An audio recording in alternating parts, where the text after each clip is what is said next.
আল্লাহর নবী নিজে বলেছেন, আল্লাহর নবী যখন দাওয়াত দিচ্ছিল তখন তায়েফের ময়দানে আল্লাহর নবীকে পাথর মেরে মেরে সারা শরীর রক্তরঞ্জিত কাফেররা করেছিল কিনা?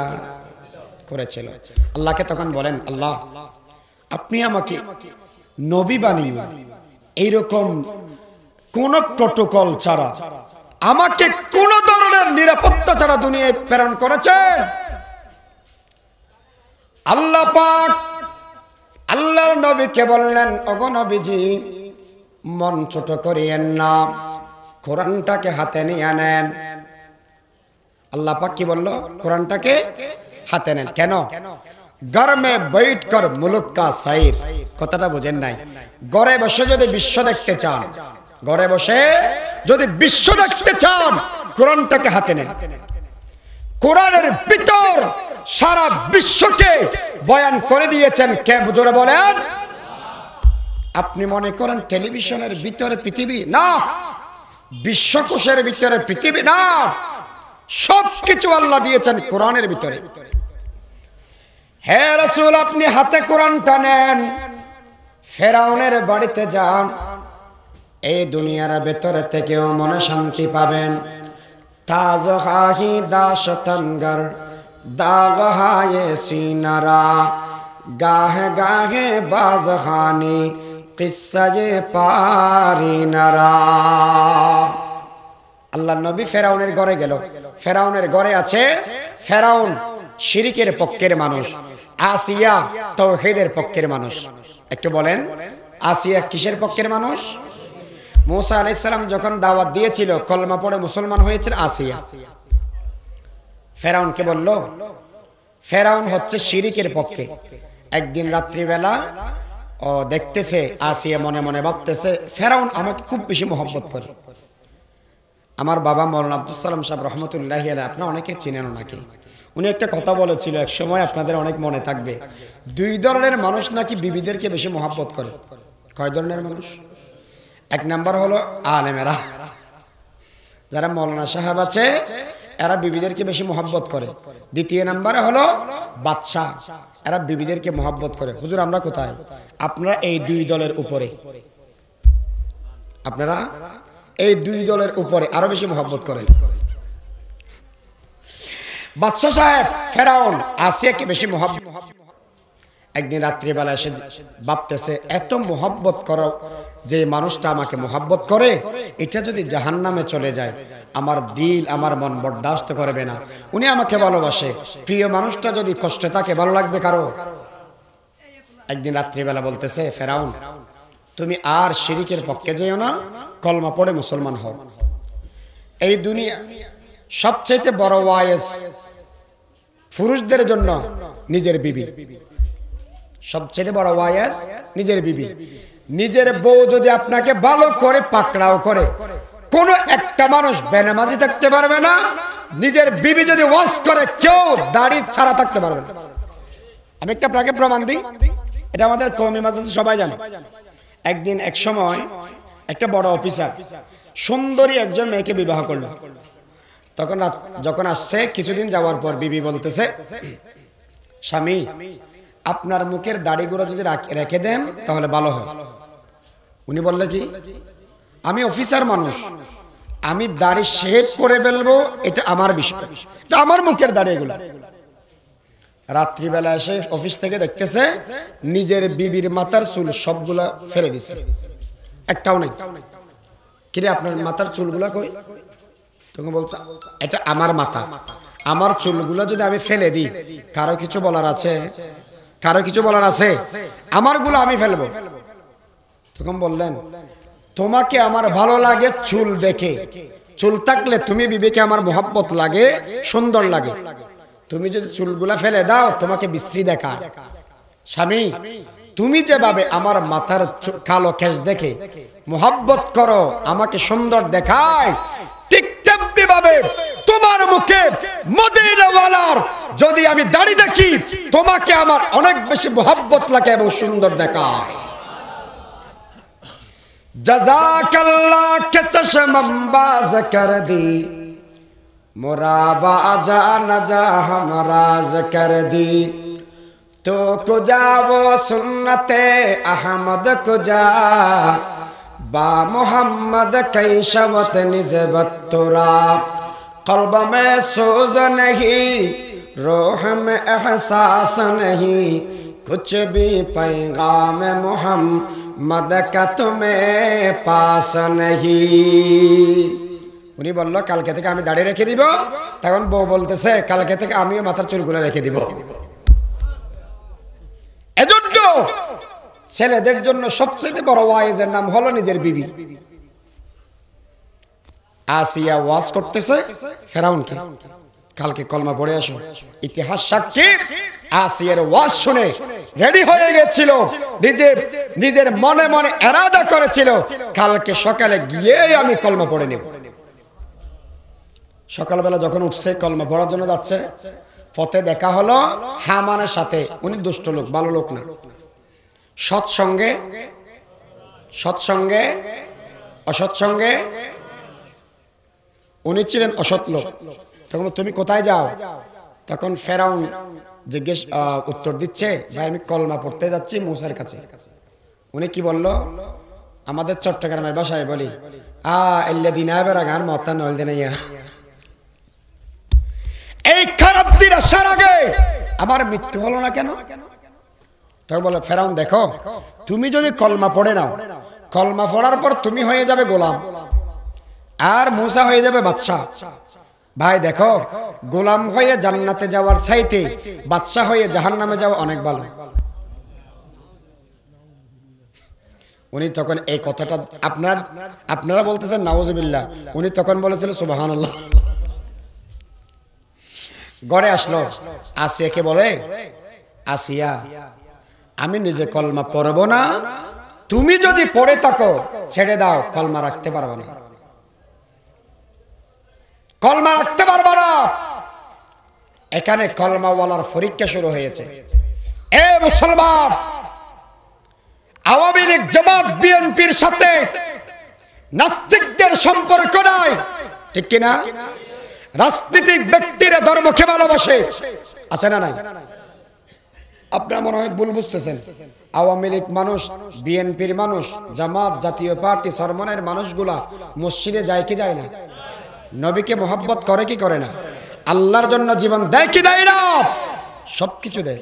কিন্তু নাস্তিকদের সাথে কোন দলের সাথে সম্পর্ক। যখন নবীকে কেউ গালি দেয়, আল্লাহকে যখন কেউ গালি দেয়, তখন ধর্মপ্রাণ মুসলমানদের পরীক্ষা শুরু হয়। তখন কি করব আমাদের? আল্লাহ পাক কালামের ভিতরে বলেন, ইন্নাল্লাযীনা ক্বালু রাব্বুনাল্লাহ সুম্মা ইসতাকামু তাতানাজ্জালু আলাইহিমুল মালায়েকা আল্লা তাখাফু ওয়া লা তাহজানু ওয়া আবশিরু বিল জান্নাহ। এই আয়াতের তরজমা ডক্টর ইকবাল জগৎ বিখ্যাত কবি ছিলেন। এই জামানায় যদি বেঁচে থাকতো আলম ইব্রাহিম কেউ ওলি না হলেও ডক্টর ইকবাল কুতুবে আলম হতো। এমন একজন ব্যক্তি। এই আয়াতের তরজমা কিভাবে করেছেন?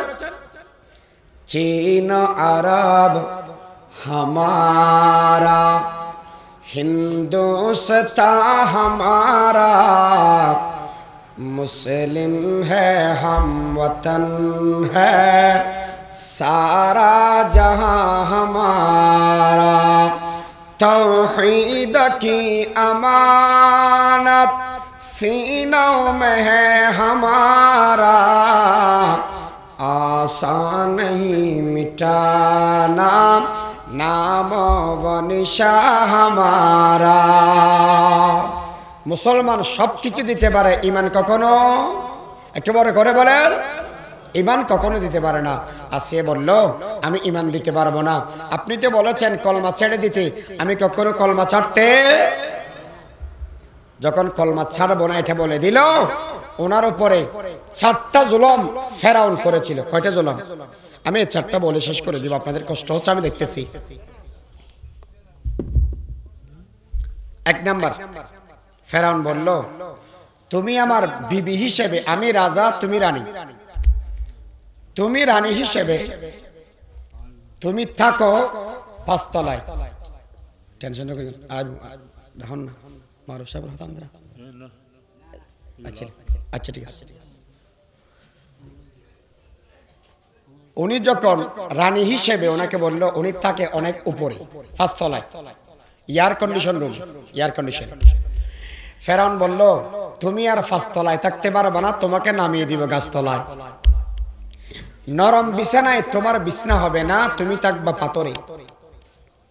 আমি বলে দিচ্ছি, আপনারা শুনতেছেন কি কষ্ট উনি করেছিল ঈমানের জন্য, কি ত্যাগ উনি দিয়েছিল ইসলামের জন্য। একটু কান পেতে শুনেন ও মা বোনেরা, বাসা বাড়িতে হয়তো বসে আছেন, এই আজকের দিনের জন্য হলেও আসিয়ার জীবনটা একটু কানে ঢোকান। টেলিভিশনের ভলিউমটা বন্ধ করে দেন, সুইচ অফ করে দেন, 1 ঘন্টা 2 ঘন্টার জন্য একটু রেডি হন। এই মুসলমানেরা কানটাকে সজাগ করো, কানটাকে খরগোশের মতো খাড়া করে দাও, নিজের মনটাকে সজাগ করে দাও। এই কথাটা, শিক্ষাটা নিজের ভিতরে নিয়ে নাও। একজন ইমানদারের শিক্ষা কিরকম হয়?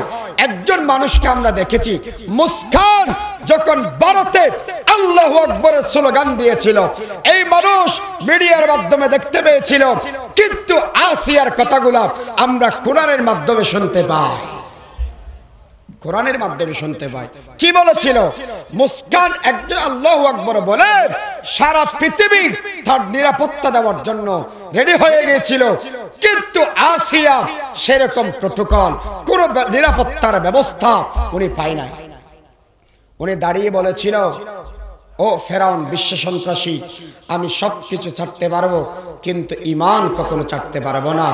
তখন এই ফেরাউন আসিয়াকে আযাব দেওয়া আরম্ভ করলো। 1 নাম্বার, আসিয়াকে পাথরের উপর শোয়াই দেওয়া হলো, গরম বালি দেওয়া হলো, পাথরের উপর, পাথরে বুকের উপর তুলে দেওয়া হলো, চুলগুলাকে উপর করে ধরে কানের ভিতরে থাকা লাগিয়ে ওনাকে টানা আরম্ভ করলো। হে মুসলমান, একটু চিন্তা করে দেখেন, মেয়েদের শরীরগুলো হয় খুব নরম, যখন পাথরের আঘাত লাগে চামড়াগুলো ছিঁড়ে যায়, এই শরীর থেকে গোশতগুলো উঠে যায়, রক্ত টপ টপ করে পড়ে। এই মেয়ে, এই নরম শরীর নিয়ে দুর্বল মেয়েটা কিভাবে সহ্য করেছিল? ফেরাউন ডাক দিয়ে বলে, আসিয়া কত সুখে তুমি ছিলা, 5 তলার উপরে, কত এয়ার কন্ডিশন রুমের ভিতরে ঠান্ডা হাওয়ায়, আজকে এত গরমের উপর, উত্তপ্ত বালির উপর তুমি শুয়ে আছো, পাথরের আঘাতে আঘাতে শরীরটা কত বিক্ষত হয়ে যায়। আমি ফেরাউন তোমারে মোহাব্বত করি, তোমার একটা প্রস্তাব দিলাম, শুধুমাত্র কলমাটা ছেড়ে দাও, আবার তোমার পায়ের নিচে সুখগুলা লুটোপুটো খাবে। এই ফেরাউনের জবাবে আসিয়া বলেছিল, ও ফেরাউন, দুনিয়ার এই সুখ শান্তিগুলো আমি চাই না, আমার কলবের ভিতরে যদি আল্লাহকে আমি রাখতে পারি আমার শান্তি লাগে।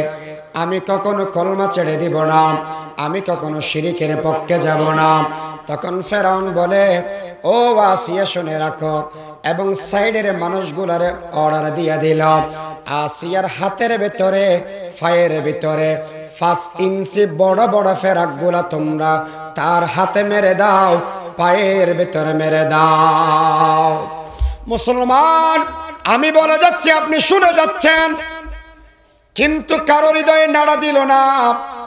একটু মনে করে দেখেন তো, যখন আপনি হসপিটালে যান, একটা যখন আপনাকে ইনজেকশন লাগায় কেমন ব্যথা লাগে, ছোট্ট একটা সুই যদি মানুষের গায়ে এত ব্যথা দেয়, আরো একটু ভেবে দেখেন, আপনার ছোট সন্তানকে নিয়ে যখন আপনি হসপিটালে যান, তো যখন ওনাকে ক্যানুলা করা হয়, তখন বাবাটা দৌড় দিয়ে পালায়, মা নিজের চোখের মধ্যে নেকাব দিয়ে ক্রন্দন করে, ও মা তুমি কান্দো কেন? বাবা তুমি আড়ালে পালাও কেন? আড়ালে গিয়ে কান্দো কেন? উনি বলে, আমার শরীর বরদাস্ত, আমার রূহ বরদাস্ত করে না, কলিজা বরদাস্ত করে না, আমার ছেলেটা যখন আব্বু বলা চিল্লায়, যখন আমারে ডাক দে, আমার কলিজাটা কত বিক্ষত হয়ে যায়। ও দুনিয়ার মুসলিম, আসিয়া শরীরে কোনো ধরনের বড় ছোট সুই পুশ করে নাই। তার হাতে দিয়েছিল বড় বড় ফেরেক, তার পায়ে দিয়েছিল বড় বড় পেরেক। শুধুমাত্র একটাই অপরাধ, সে কলমা পড়েছিল, শিরিকের পক্ষ থেকে ফিরে এসেছিল। এই দুনিয়ার মুসলিমরা যখন সে কলমা ছাড়তেছিল না, তখন ফেরাউন ফেরাক মেরে দিয়েছিল। ও আসিয়া, কলমাটাকে ছেড়ে দাও, কলমাটাকে ছেড়ে দাও। উনি তখন বলিষ্ঠ কণ্ঠে বলেছিল, আমি আল্লাহকে মোহাব্বত করি, আমি কলমাকে ভালোবাসি, কলমা আমি কখনো ছাড়তে পারবো না, আমার দ্বারা ঈমান ছাড়া সম্ভব নয়। 3 নম্বরে, তুমি যদি কলমা ছেড়ে না দাও, তোমার শরীর থেকে চামড়াগুলাকে তুলে ফেলবে। কি তুলে ফেলবে? চামড়া। আচ্ছা বলেন তো, আপনারা যখন কুরবানি করেন, কুরবানির পশুর চামড়াটা কি মরা পশু থেকে চুলে নেন না জীবিত পশু থেকে? জীবিত অবস্থায় পায়ে এখনো মরে নাই, রক কেটে দিচ্ছেন, ওনাকে আঘাত করতেছেন, মাকরু। ফতোয়া জিজ্ঞেস করেন আপনি। কোরবানির জন্তু, যে কোনো জন্তুকে আপনি জবে করছেন, এখনো মৃত্যুবরণ করে নাই, আমরা অনেকে দেখি ওনার ফাটা ধরে রক যেগুলো আছে এগুলো কেটে দেয়, আছে না নাই? আর মরতেছে না, গলায় কোঁচা দেয়, আছে না নাই? আছে না নাই? যদি ওখানে রক হয়, একটু দেখিয়েন, যে রকগুলা কাটা যাওয়া আবশ্যক, যেগুলো কাটা না গেলে জবে হয় না, এখানে যখন আপনি কোঁচা দিবেন, যদি বিসমিল্লাহ না পড়েন, হারাম হয়ে যাবে। আর জীবিত অবস্থায় রক কেটে দেন, মাকরু হবে। ইসলাম কেমন সুন্দর দেখেছেন। আর এই কাফেরের বাচ্চাগুলা মানুষদেরকে হুমকি দিচ্ছে, জীবিত মানুষের শরীর থেকে চামড়াগুলো উঠাইয়ে নেবে। এটা তো আমরা কোরআনে পড়েছি, তাফসীরে পড়েছি। সেই দিন বেশি দূরে যাই নাই, আরকানের মুসলমানদেরকে গরম তেলের উপর দিয়ে জাজরা করে দিয়েছিল সেই বারবার এই বকমুরংগুলা, বিধর্মীগুলা, ঠিক কিনা বলেন? আমাদের মুসলমান ভাইদের ওনাকে বলে শরীর থেকে চামড়া নিয়ে নিব, উনি বলে কোনো সমস্যা নাই, দিয়েছিল আল্লাহ, বিসর্জন দিব আল্লাহর জন্য। কিছু কিছু মানুষকে দেখা যায় জেলখানায় ভরে রাখে, আছে না নাই? আলেম ওলামাদের জেলে যায়, সমস্যা নাই তো, জীবন দিয়েছেন কে? সম্মান দিয়েছেন কে? সবগুলো বিসর্জন দিবে কার জন্য? আল্লাহর জন্য, কোনো সমস্যা নাই। এজন্য তো কাউকে যদি বলে আপনি বের হয়ে যান একটু মুসলেখা দিয়ে, না, কোনো দরকার নেই, আল্লাহর জন্য পড়ে আছি। জেলখানায় যাওয়া সুন্নাত। রাসূল 3 বছর জেলখানায় ছিলেন। আবার এখন তো আমাদের বাংলাদেশে খাবার দেয়, গোসল করার জন্য ব্যবস্থা করে দেয়। রাসূলকে এমন জেল দিয়েছিল যেখানে খাবার পাওয়া যায় নাই, ঘাস আর পাতা খেয়ে রাসূল জীবন যাপন করেছিলেন। এজন্য আমরা ভয় করি না তো, মাঝে মাঝে আমাদের হয় জেলে নিয়ে যাব, কোনো সমস্যা নাই, নিয়ে যান, সবগুলো আল্লাহর জন্য, আমি আল্লাহর জন্য। যখন ওকে বলে চামড়া উঠে নিব, কোনো সমস্যা নেই, বিলেট দিয়ে আসিয়ার চামড়াগুলোকে কেটে কেটে তুলে নেওয়া হয়েছিল। আসিয়া কলমা ছাড়ো, পারবো না। 4 নম্বরে যে কথাটা বলেছিল, উনি বলেন তোমার আমল বরবাদ করে দেব, আমল নষ্ট করে দেব। কিভাবে? জেনা করাবো তোমাকে দিয়ে, জেনা করাবো। এই কথাটা বলার সাথে সাথে আসিয়া আল্লাহকে ডাক দিল, আয় আল্লাহ, জমিনের ভিতরে যে লোকটা আমার বেশি প্রিয় ছিল, এই ব্যক্তিটা আজ আমার পরম দুশমন। 1 নম্বরের দুশমন হলো যিনি আমার প্রিয় ব্যক্তি ছিল, তিনি। ও আল্লাহ, আজকে আশ্রয় চাওয়ার মতো কোনো লোক দুনিয়ার ভিতরে নাই। ওগো মাবুদ, আমাকে বাঁচানেওয়ালা কেউ নাই। হ্যাঁ তুই হাজত রওয়ায়ে দো জাহাं, तेरे दर को छोड़ कर जाऊं कहां, हर घड़ी को देन तू तैयार है, जो न मांगे उससे तू बेजार है। रहम कर अपने ना करम को भूल जा, हम तुझे बोले लेकिन तू न हमको भूल जा। खार है बदकार है डूबे हुई दिल्लत में है, जो भी है आका तेरे महबूब की उम्मत से है। আল্লাহ আজকে এই অসহায় অবস্থায় একটু আমারে আপনি সাহায্য করেন। যখন আপনি সুখের ঘর থেকে এই দুঃখের জমিনে নিয়ে এসেছিলেন, আমি আপনার কাছে কোনো ধরনের অভিযোগ করি নাই। ও আল্লাহ, যখন ফেরাউন আমার চুল ধরে টেনেছিল, আমাকে যখন কষ্ট দিয়েছিল, আমি আপনার কাছে কোনো অভিযোগ করি নাই। হাত এবং পায়ে যখন ফেরেক মেরেছিল, আমি আপনার কাছে কোনো অভিযোগ করি নাই। ওগো আল্লাহ, ও মাবুদ, যখন আমার শরীর থেকে, জিন্দা মানুষ থেকে যখন এই গায়ের পশমগুলা, চামড়াগুলা যখন উঠিয়ে নেওয়া হয়েছিল, আমি আপনার কাছে কোনো ধরনের অভিযোগ করি নাই। আল্লাহ, এই অবস্থায় যখন আমি পতিত হলাম, আমার আমলগুলারে বরবাদ করে দিবে, আমার আমল নষ্ট করে দিবে। একজন মেয়ের জন্য সবচাইতে বড় সম্পদের নাম হলো নিজের ইজ্জত। আমার শালীনতা হানি করবে। যখন এই সন্ত্রাসী আমাকে বলেছে, আল্লাহ আপনি আমার একটু দয়া করেন, তিনটা দোয়া হযরত আসিয়া রাদিয়াল্লাহু তাআলা আনহা আল্লাহর সামনে করেছিল। এক নম্বর দোয়া, রব্বি বিনিলি ইনদাকা বাইতান ফিল জান্নাহ। এক নম্বর দোয়া আল্লাহ পাকের কাছে আসিয়া এক নম্বর দোয়া করেছে, আল্লাহ আমার একটা জান্নাত দেন। একটু কথা বলেন, কি আল্লাহর কাছে কি দরখাস্ত করেছে? জান্নাত। আবার যেমন তেমন জান্নাত না, এটা একটু বোঝা যায়। একটা এক্সাম্পল দিই আপনাদের। আপনারা কক্সবাজার গিয়েছিলেন কেউ? কক্সবাজার জান আপনারা? কক্সবাজার বাজারে যাওয়া, ঠোর করা এটা খারাপ কাজ না। বেপর্দা করা, গান শোনা, হারাম কাজ করা, এগুলা খারাপ, এগুলা গুনার কাজ। কতগুলা যুবক ঠোরের জন্য কক্সবাজারে যাচ্ছে।